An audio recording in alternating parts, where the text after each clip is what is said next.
Figures of speech మన తెలుగులో అలంకారాలు ఉన్నట్లే ఇంగ్లీష్లో కూడా ఉంటాయి. బట్ ఫిగర్స్ ఆఫ్ స్పీచ్ అంటారు.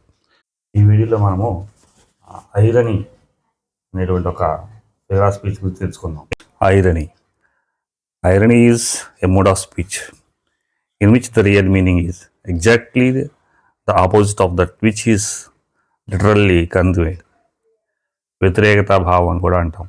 అంటే మనం చెప్పేటువంటి వాక్యానికి అక్కడ ఉండేటువంటి సందర్భానికి క్వైట్ కంట్రాస్ట్ అంటే డిఫరెంట్గా ఉంటుందన్నమాట.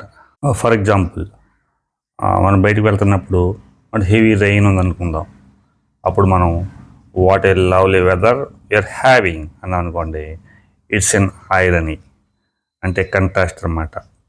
ఇక్కడ ద మాడ్యులేషన్ ఈజ్ ఆల్సో డిఫరెంట్గా ఉంటుంది. Types of irony.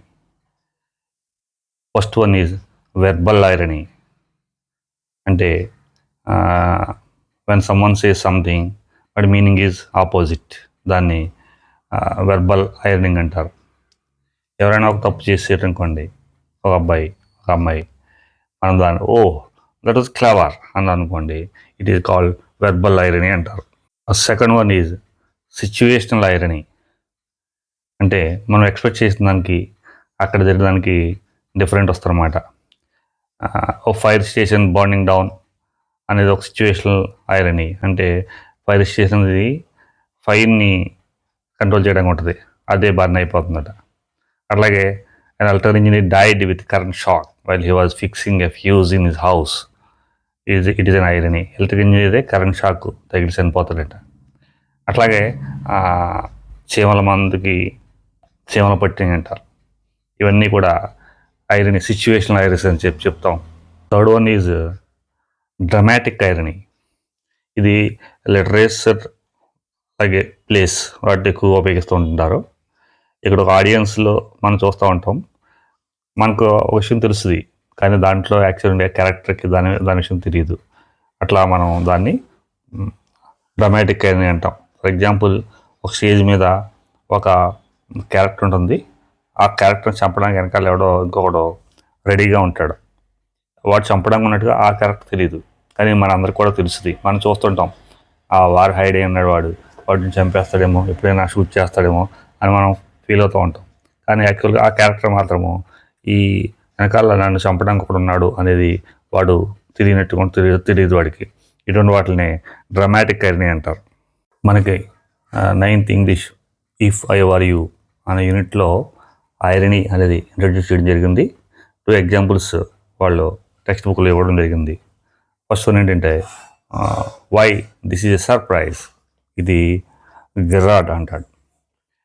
అది యాక్చువల్గా ఇంట్రూడర్, వాడిని భయపడడానికి వస్తాడు, కానీ భయాన్ని కంట్రోల్ చేసుకుంటా ఎవరైతే ఆల్రెడీ నేను వెల్కమ్ చేసిన విజిటర్ వచ్చినట్టుగా వీడు మాట్లాడతాడు. ఇది ఒక ఐరనీ.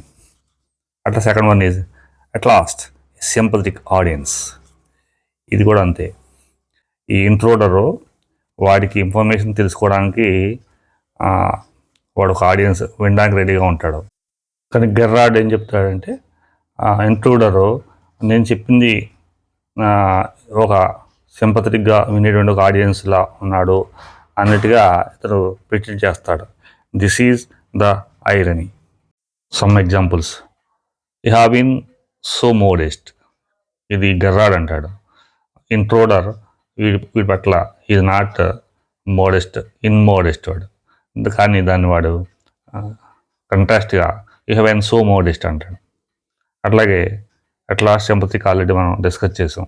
మూడోది, you won't kill me for a good reason. You won't kill me for a good reason. Gerrard ఈ వర్డ్ ఎందుకు ఉపయోగిస్తాడంటే, వీడిని స్పేర్ చేయడానికి లేదా ఇంట్రూడర్ వీడిని వదిలిపెట్టడానికి ఒక గుడ్ రీజన్ ఉంటుంది అనే దానికి ఉపయోగిస్తాడు. ఇది చెప్పడం ఏమవుతుందంటే వాడికి ఒక డైట్ క్రియేట్ అవుతుంది, చంపాలా వద్దా అని చెప్పేసి